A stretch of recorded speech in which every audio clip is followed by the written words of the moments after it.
When I was younger, before I ever had kids, I went and did like, I used to work with special needs kids, and I would do the sign the alphabet. And I'm thinking, and then when I found out, he was definitely like, oh my God, I have to sign everything. I have to, literally sign everything. But then you find out that there's signs for words, and it's not that dramatic. But I mean, it is, and for him, I'm by no means fluent in it, but it's enough to get me by, and he understands what the heck I'm saying. So will you continually learn it and teach him? Like to always have it as a backup, or is it something? He'll always have it as a backup because when he's in the shower, when he's in the pool, if he's in anywhere that's got any kind of waterish whatever, the CI is off, or it can't, he can't get you can't get it wet, So I mean, it's like there's times that he'll be somewhere, or if you're out and his batteries die, he's silent.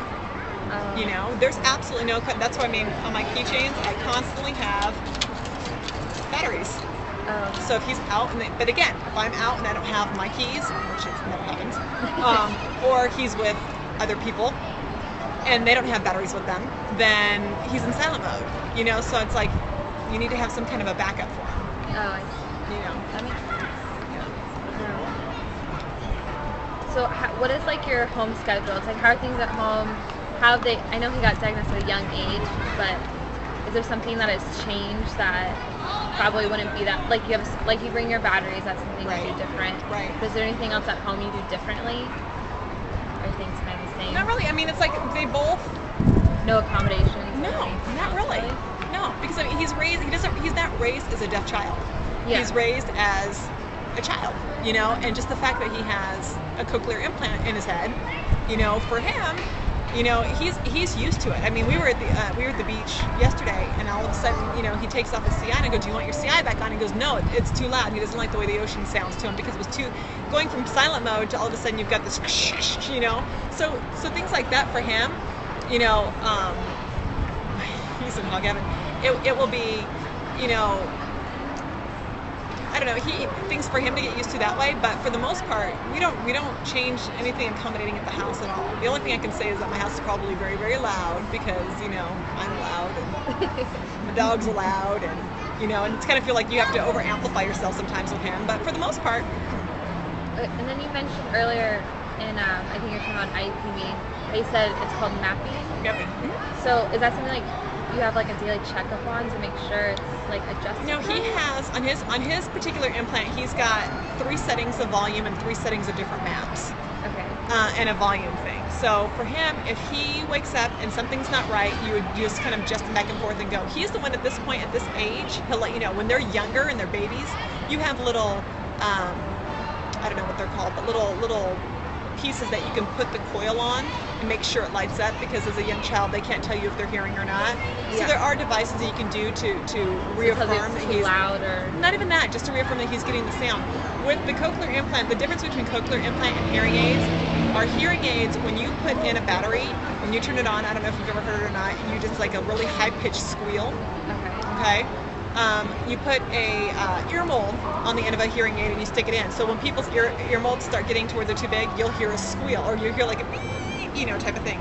With a CI, you don't hear that because it's basically all electronic inside of your head, and there's no way of knowing what kind of sound he's getting. The only way you know is when you take him to an audiologist and they map him and they can see how the sound is. But they can also regulate it. So they'll say, okay, at 100%. At this level, that's the highest he can get. To where if he was to push it around, all of a sudden it's not going to blare him out. Yeah. It's a set computerized setting. He's all safety kind of. of. Mr. Bionic Earman, because it's all completely computerized and it's fault proof. Yeah. But it's up to him to basically let me know if he's not hearing something right. So does it still have the thing where you put the coils in, or is it when they reach an age they can tell you?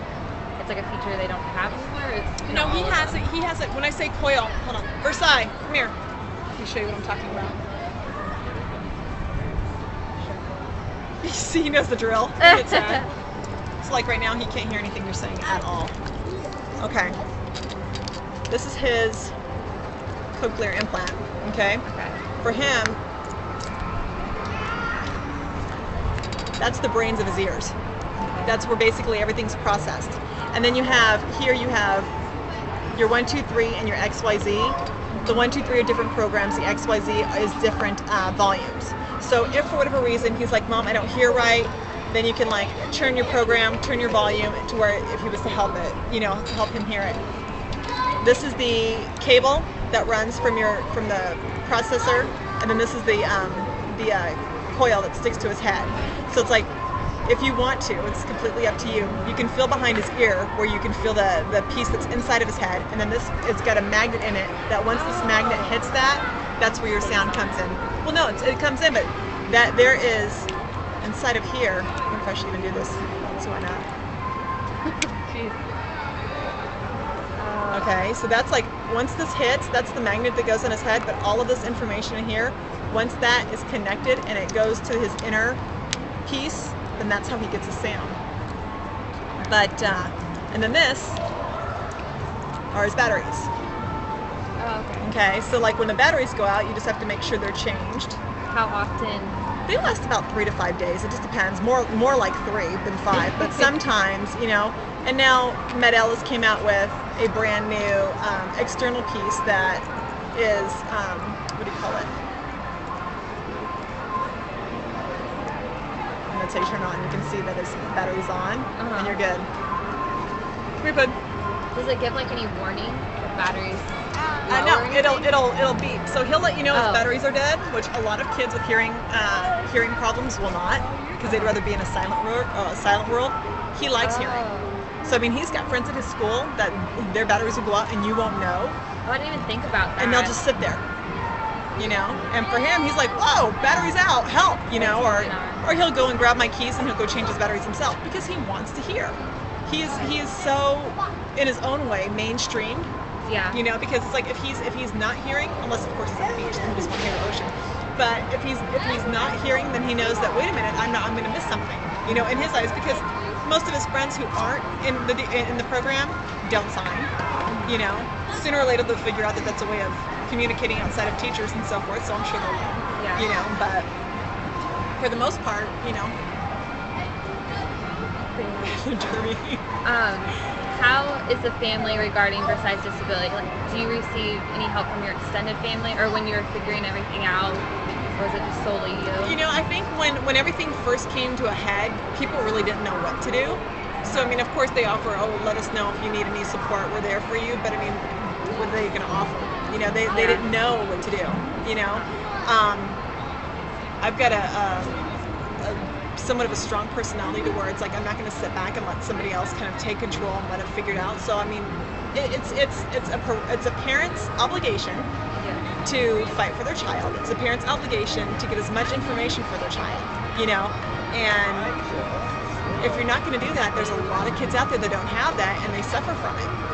There's a lot of kids who are really, really delayed and really, really behind because they don't have someone who wants to figure out for them what to do to help them, And for Versailles, the family-wise, they were always like, oh, what can I do to help? But there's not much anybody can do to help, It's the parent's obligation to help their child, And that's basically what I've done with him. Who is or is most involved in your son's life? Would you say? Me. No, I'm very, very fortunate that my mom's really, really tight with the family, And so I mean, he's got grandma, and then myself, and then his brother, and then his dad's there. His dad's there to help too. Yeah. What's the most like challenging part of your role as a mother? Are there any sacrifices like you've made, or like how does it affect you emotionally?